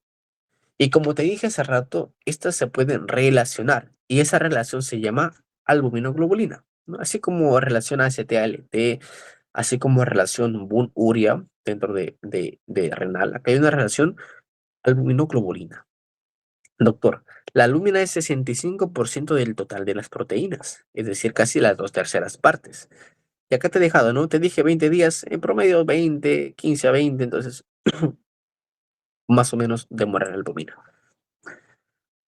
Por eso es que en daño agudo no pedimos albúmina. ¿Te acuerdas qué era el marcador en daño agudo? Falla renal aguda que nos permite identificar. Te dije cuál es el marcador. El famoso tiempo de protrombina, que se expresa con el famoso INR. Muy bien. Entonces te lo dije, ¿no? Muy bien. Hay que ir recordando. Entonces, el hígado, como te dije, sintetiza proteínas. Cuando el hígado pierde esta capacidad, pues obviamente la albúmina baja. Entonces, por eso es que la albúmina es un indicador. Pero si vemos a la albúmina de forma aislada, quiero que sepas que esta albúmina puede alterarse ya sea por exceso o por deficiencia, ¿ya? La albúmina puede alterarse por exceso o por deficiencia. Y no necesariamente que digo, em, Albúmina alterada significa daño hepático. ¿Por qué? Porque cuando tenemos un exceso, que sería una hiperexceso, albuminemia, no necesariamente llega a una hipoalbuminemia, no necesariamente es problema del hígado, ¿ya? Entonces, si es que solamente vemos a la albúmina, digamos que la albúmina, ¿cuál es el ciclo? A ver, la albúmina viene, se secreta a nivel hepático, sí, y recorre tu sangre. Llega a nivel renal y normalmente la albúmina sale en orina. ¿Qué dices? A ver, ¿cómo va sin fisio? ¿La albúmina se excreta en la orina? ¿Sí o no? ¿Sí? No. Muy bien, excelente. No se excreta en condiciones normales. En condiciones normales no se excreta. Claro, las proteínas generalmente no se excretan o se excretan pero en cantidades mínimas, casi insignificantes, ¿ya? Pero en términos generales, chicos, no debería haber grandes cantidades o proteínas en orina. Que haya proteínas en orina, eso es patológico. Eso se ve en algunas enfermedades. ¿Como qué enfermedades? Una muy conocida, muy prevalente, muy, creo que todos tenemos un familiar o algún conocido, más que nefrótico, un familiar o un conocido que sí, que tiene esa enfermedad. A ver, alguien por ahí, muy excelente. Ya la diabetes, muchachos, la diabetes. La diabetes es muy prevalente en nuestro medio. La diabetes, por ejemplo, va con pérdidas proteicas. Pero en general quiero que sepas de que ya sea porque el hígado no produzca o ya sea porque pierdas proteínas, estas pueden bajar. Por ejemplo, en la cirrosis el hígado no produciría proteínas. Puedes perder por nefropatías, como dijeron por allí, una diabetes mellitus te puede hacer perder proteínas en etapas avanzadas, en etapa 3 de la nefropatía diabética, desde la 3 en adelante, 3, 4, 5, ya el paciente empieza a perder proteínas. Un lupus, por ejemplo, también hace una nefropatía lúpica en etapa 4 más principalmente, hay pérdida de proteínas. Y los otros como los conocidos, el síndrome nefrótico.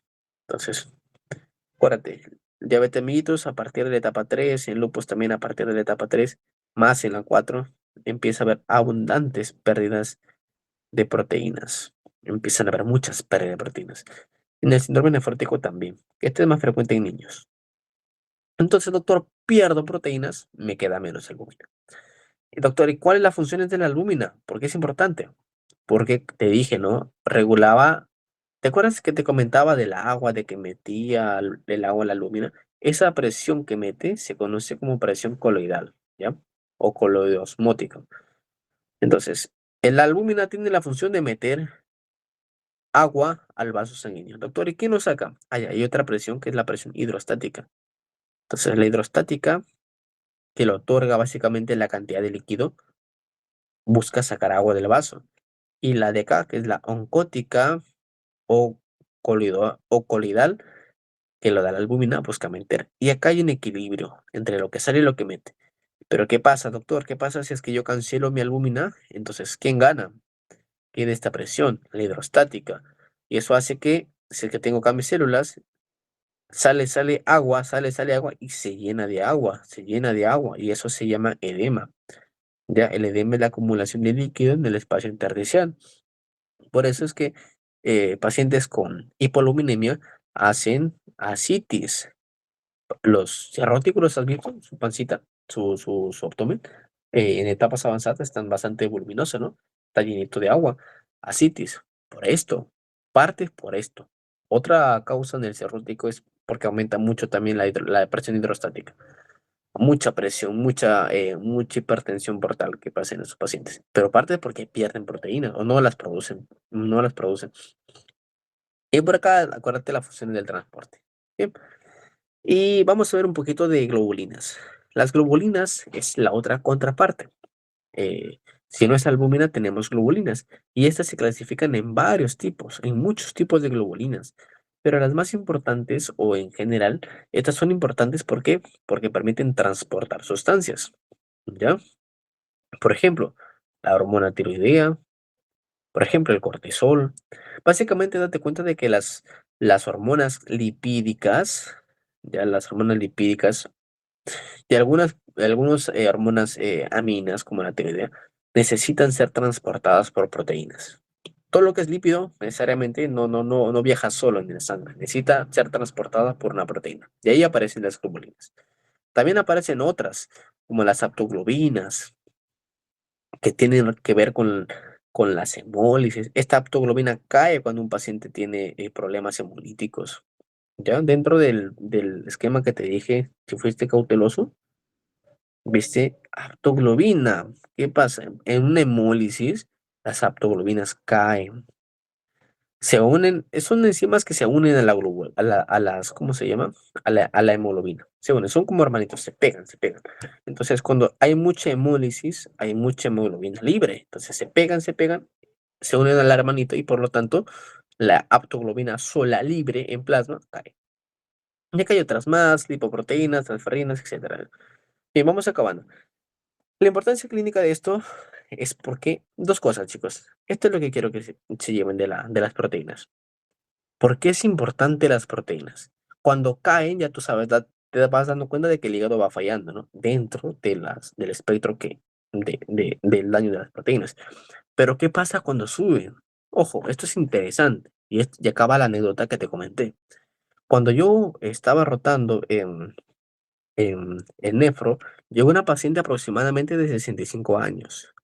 Esa paciente llegó por dolor. Bueno, no llegó por dolor, llegó a consulta de nefro, creo que le habían hecho una interconsulta porque tenía enfermedad renal, ya, tenía daño renal.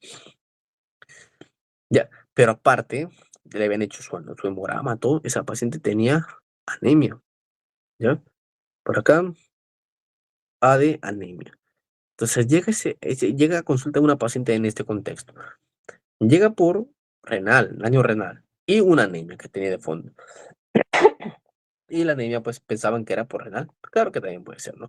Pero llega así. El doctor nos dice: "Ya bien, muchachos, cojan su hemograma, a ver, cojan su análisis". Dije: "Revísenlo", ¿no? Yo como soy curioso, ¿verdad? Dije: "A ver, quiero revisarlo". Estaba yo rotando, eso fue hace ya 3 años, creo, cuando estaba rotando en nefro, empezando casi ciencias clínicas, porque en mi universidad, nefro es uno de los primeros cursos que se ven. Medicina uno si es que no me equivoco.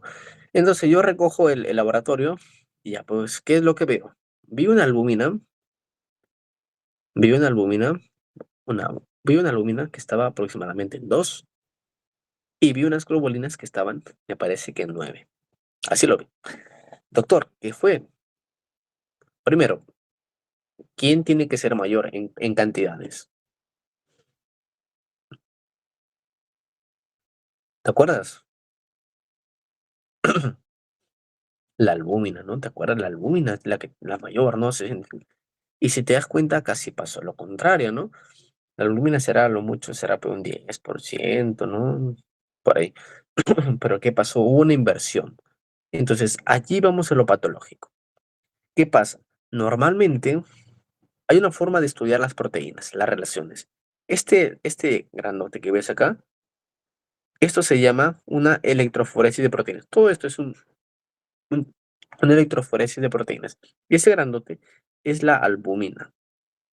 Y el resto de las proteínas, que son las globulinas, están distribuidas en los varios subtipos, que te explicaba que puede ser alfa 1, alfa 2, beta y gamma.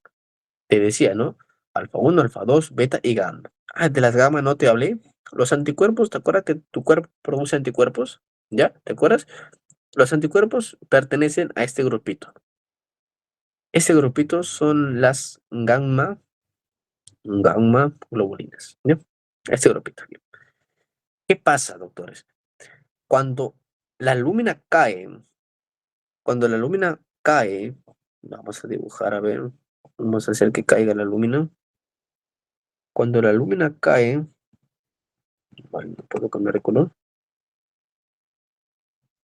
A ver, ya creo que ya está. Ya, cuando la lúmina cae, cae la lúmina, muy bien. Y empiezan a subir los otros, depende del patrón. Pero si es que suben un patrón tipo así, tipo sube las gamma-globulinas. Esto es típico del famoso, ¿alguien sabe? ¿Qué enfermedad hace esta inversión? Y sube justo las gamma-globulinas. Pueden subir cualquiera, pueden subir todas un poquito, pero si es que sube uno, eso se ve en el, estamos acá, justo acá, es el patrón que ves acá. Ese es el mieloma múltiple. Ya, muy bien, mieloma múltiple. A la paciente el doctor lo que le hizo después es pedirle esto, unas radiografías así a varias partes de su cuerpito, porque el mieloma múltiple hace lesiones osteolíticas, como si fuera en sacabocado, como si metieras una cuchara y sacaras un bocado. ¿Mm? Bueno, lamentablemente puede ser muy probable, ya no le hice seguimiento, pero es lo que puede ser que haya tenido la pacientita. Entonces, el dato que quiero que te lleves es que si es que tú ves que hay un aumento de globulinas, tú pregúntate al doctor, ¿ese aumento es único o hay varias globulinas afectadas? Cuando aumenta un grupo de globulinas, piensas en neoplasias. Entonces, ese es un dato que quiero que te lleves. Si es que el aumento es policlonal, es decir, han aumentado varias globulinas, entonces te tranquilizas y dices, ¿es una infección o es una inflamación? Ya, así de sencillo. Y con eso se resume todo este cuadro. Cuando hay una inflamación aguda o crónica, síndrome nefrótico, cirrosis, todas estas son infecciones o inflamaciones. Se da eso, baja la albúmina, sube la globulina, se da eso en todo, se da, baja un poquito, baja. Pero cuando es inflamación, infección es algo ligero, ya ligero. En el nefrótico baja un poquito más, sube un poquito más. El detalle está de que si tú ves una elevación monoclonal, eso piensas en primer lugar en cáncer, ¿ya? Es el dato que quiero que te lleves. Y este es un cuadro resumen de lo que hemos visto, ¿ya? Te lo dejo como regalito, mira, para que analices. Todo lo que hemos visto está aquí, ¿ya? Vamos, ¿qué te parece? A un banquito de preguntas, chicos. Ya para ir acabando, vamos a ver qué tanto hemos aprendido. ¿Hay alguna duda quizás antes de, de pasar al banquito de preguntas?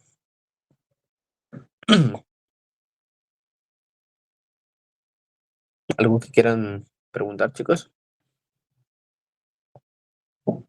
Bien, creo que no.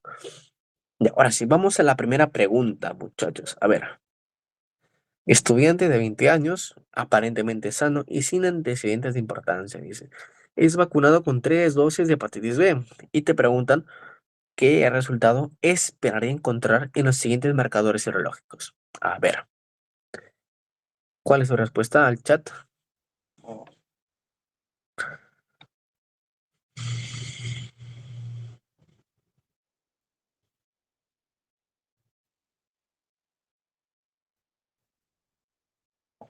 B, me dicen la E también. A ver, muchachos, al chat. A ver, vamos a ver unas respuestas más, otras que apoyan a la B, muy bien. Este paciente, acuérdense, ¿cuál es el único anticuerpo que se eleva en la vacuna? Entonces, aquí hay varios datos que quiero que te acuerdes. Primero, el primer marcador en aparecer. El primer marcador en aparecer, chicos, ¿cuál era? ¿Qué antígeno? El antígeno de superficie.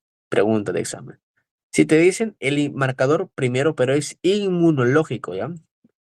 Marcador inmunológico en aparecer.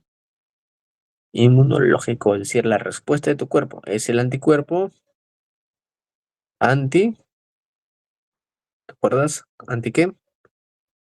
Anti, justo al de arriba, pues, ¿no? Justo el de arriba, justo al antígeno de superficie. Justo al antígeno de superficie. Muy bien. Pero te dije, en vacunas, hay uno que solamente aparece en vacunas. Y ese que aparece en vacunas es justo lo que nos están preguntando. ¿Qué es este? El anticuerpo antígeno de superficie, que debería ser positivo. ¿Mm? El core no tiene por qué ser negativo. Acuérdate que el resto es negativo. No te confundas con el antígeno.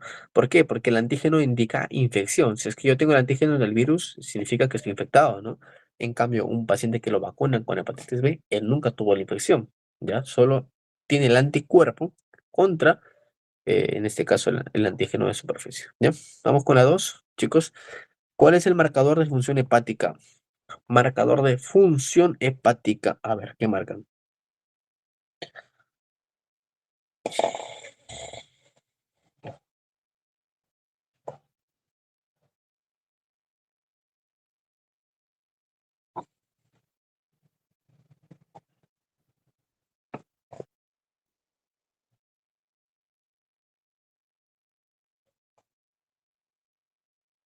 A ver, acá creo que sí he visto varias discrepancias en las respuestas. A ver. Función hepática, chicos, les dije, ¿no? Marcadores de función. Son dos marcadores de función. Tenemos la respuesta de acá y otro que es, ¿cuál es el marcador que no está acá?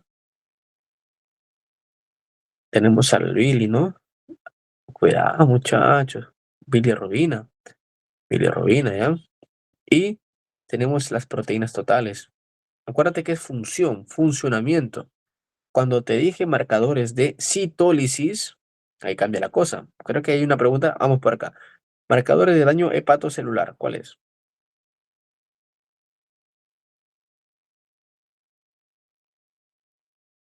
Muy bien, ¿no? Acuérdate, ahí sí, daño hepatocelular, acuérdate. Y acuérdate que el daño hepatocelular pueden clasificarse. Está elevada más de 10 veces su valor normal o menos de 10 veces su valor normal. Si está más de 10 veces y ves que una relación AST sobre ALT, esto es menor a uno, ¿cuál es tu respuesta? ¿A qué se asocia eso? Y justo es la pregunta del ladito, ¿eh? Este es algo agudo, ¿no? Una hepatitis aguda, ¿no? Una hepatitis aguda. Entonces, ¿qué marcadores estarían elevados más de 10 veces en una hepatitis aguda? Tu respuesta sería la primerita, ¿no? La A. Doctor, pero si está menos de 10 veces, esto es algo crónico. Y pensamos, pues, quizás, imagínate que ves una relación AST sobre ALT mayor a 2 en un bebedor social. ¿En qué piensas? ¿Una hepatitis de qué tipo? Hepatitis alcohólica, ¿no? Alcohólica, no te olvides, hepatitis alcohólica. Si es mayor a 3 y es una mujer que le hace su resonancia magnética eh, biliar a las heces biliares y ven, y en este caso, pues, eh, algo curioso, no te les dije, pero en este caso, en la resonancia no hay hallazgos anormales, pero ven hallazgos en biopsia que es hay cirrosis en esta pacientita. Cirrosis, ictericia, mujer, asociado a otras enfermedades tipo autoinmunes. Aparece la cirrosis biliar primaria, no te olvides. Bien, vamos con las últimas acabando por aquí. Dice, paciente con hiperbilirrubinemia indirecta sin rasgos de hemólisis. A ver, ¿qué marcarías?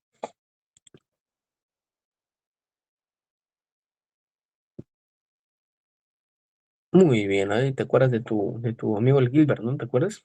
El Gilbert. El Gilbert. ¿Cuál era lo típico del Gilbert? ¿Qué es lo que tienen que preguntarte en el caso clínico para que te asocien a un Gilbert? ¿Te acuerdas? ¿Cuál es la datito? Muy bien. Paciente que se hace amarillito en situaciones de estrés físico, estrés emocional, ¿ya?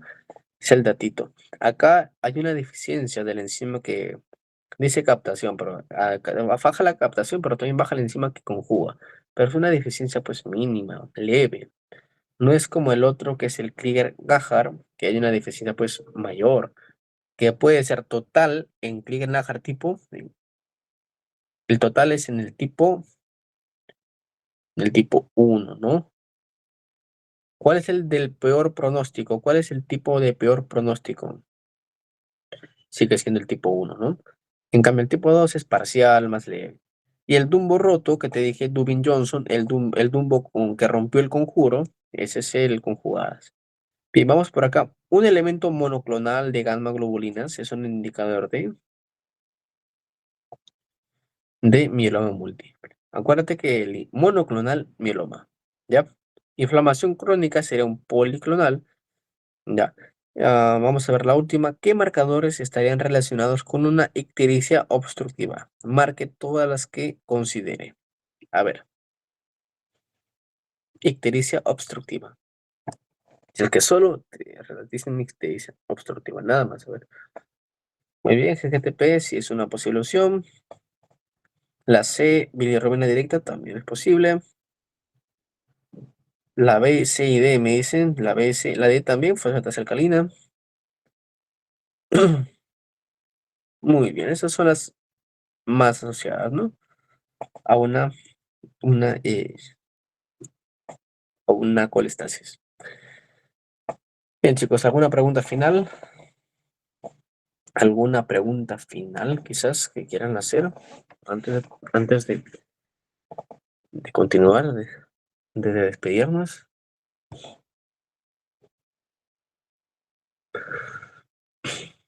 ¿No hay preguntas? ¿No hay dudas?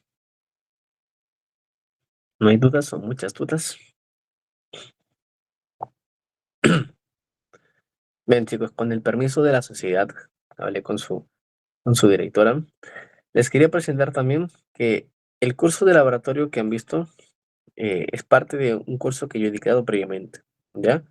Que si están interesados, tengo el material disponible, ya de todo el curso de laboratorio clínico que he dictado, donde van a averiguar esquemas, mapa repaso, todas las preguntas tienen con fisiología, todas las preguntas vienen, el curso viene con preguntas así tipo banqueo, y este es el temario que estamos desarrollando.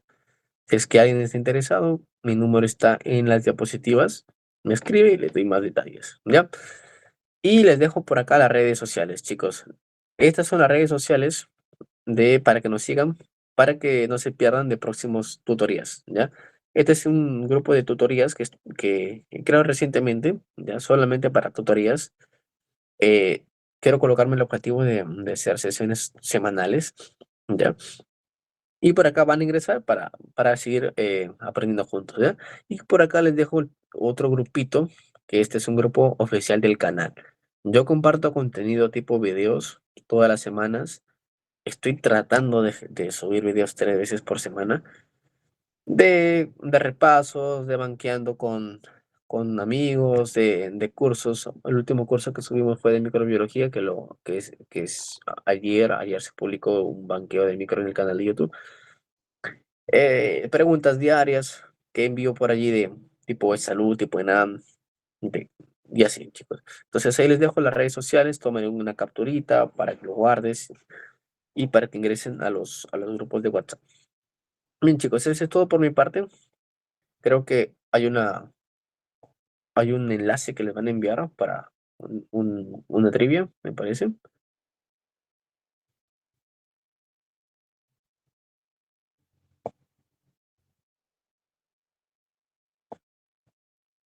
Bueno, Jonathan, agradecerte definitivamente por habernos dado la ponencia, de repente haberte pedido de repente con tan poca anticipación, pero muchas gracias, ha estado increíble, mis compañeros están muy agradecidos. Vamos a darle paso pues a la trivia, va a presentar mi moderadora a la coordinadora de trivias para que puedan empezar, como ya tenemos costumbre después de las ponencias, hacer un breve repaso, pues, ¿no? Excelente, chicos. Bien, aquí les dejo. Respondan su trivia.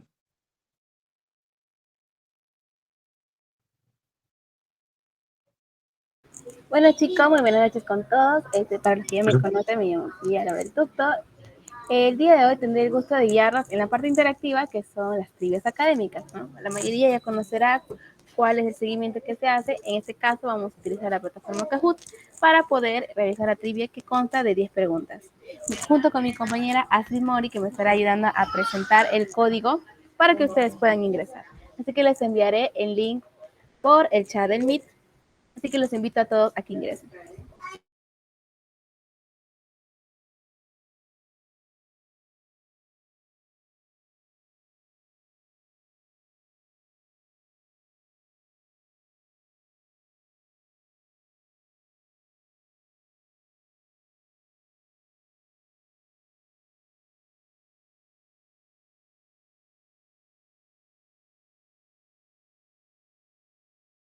Un ratito, por favor, compañeros. Un ratito compartimos la trivia.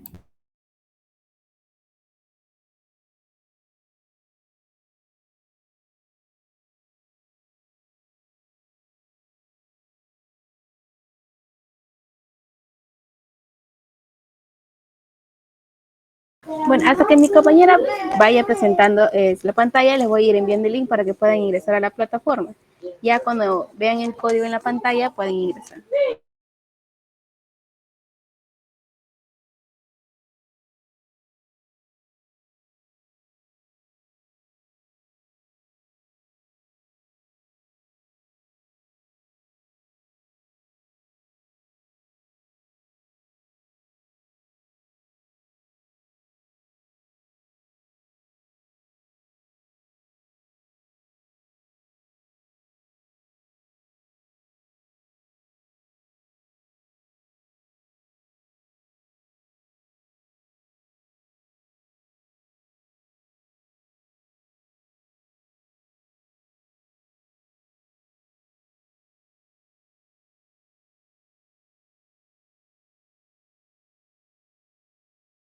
Listo, chicos, el código ya se encuentra en la pantalla y el link en el chat del Meet, así que pueden ir ingresando.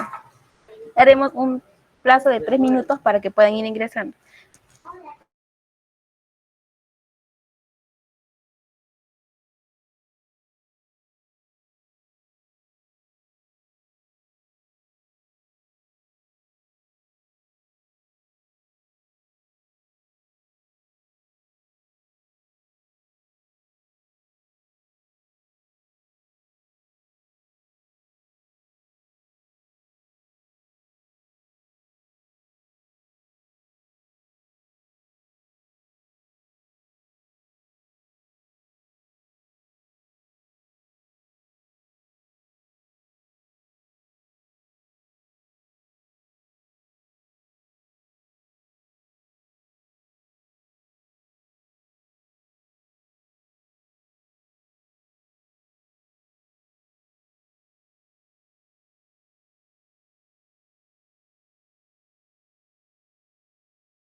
Vamos, chicos, vayamos ingresando. Nos quedan 2 minutos para que puedan seguir ingresando.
No, chicos, queda 1 minuto para que podamos empezar. De ahí ya no se van a poder seguir ingresando.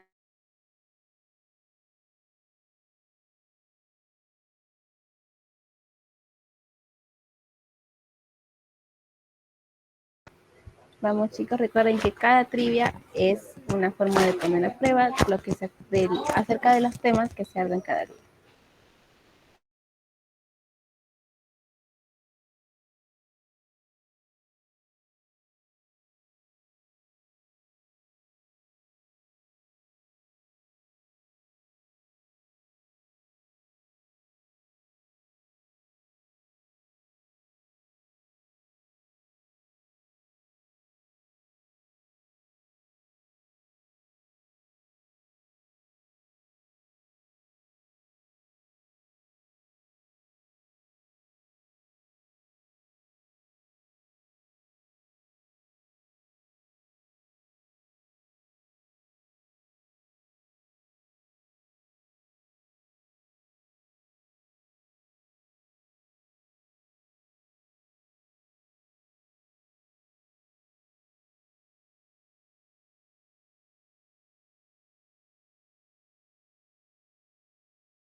Bueno, chicos, con las personas que han ingresado ya podemos dar inicio a lo que son las trivias. Vamos, chicos.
Lo vi, un muchacho, ¿se acuerdan?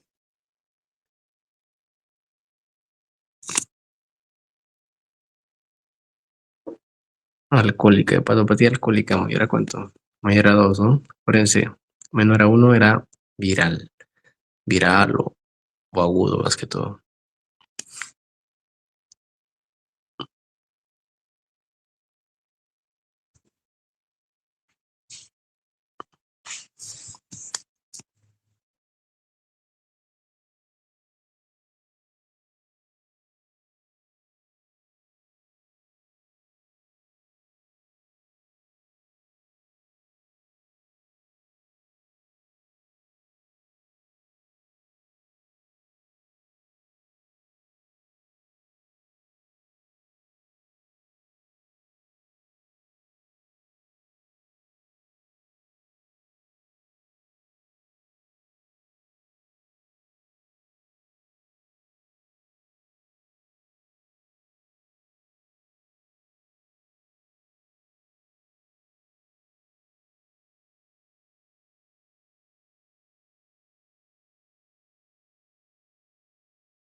Excelente, muchachos, ¿eh? Uy, Dalia Martín. Enzima que cataliza la conversión de la bilirrubina no conjugada a conjugada. Era de nombre larguita, ¿no? Pero creo que por descarte sí lo sacan.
Esa la vimos, creo que es el cansancio.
Pero chicos, excelente participación de todos. Felicitamos a nuestros ganadores de la trivia del día de hoy, los cuales podemos visualizar en el podio, ¿no?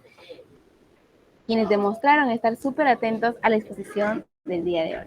Agradecemos a todos por su entusiasmo y recuerden que cada sesión será una nueva oportunidad para seguir aprendiendo y participando. Cada día es un nuevo día y gracias por estar aquí. Muchas gracias. Llegamos al final de esta primera sesión de Llanito Mayor y en nombre del CPA agradecemos profundamente a nuestro expositor, Jonathan Michel Rojas Sánchez. Gracias por compartir sus conocimientos y a todos ustedes por su participación. Espero que hayan aprendido bastante porque la sesión estuvo demasiado buena. Muchas gracias otra vez al ponente y los esperamos en la próxima sesión que se estará publicando en nuestras redes sociales. Muchas gracias a todos y que tengan una excelente noche.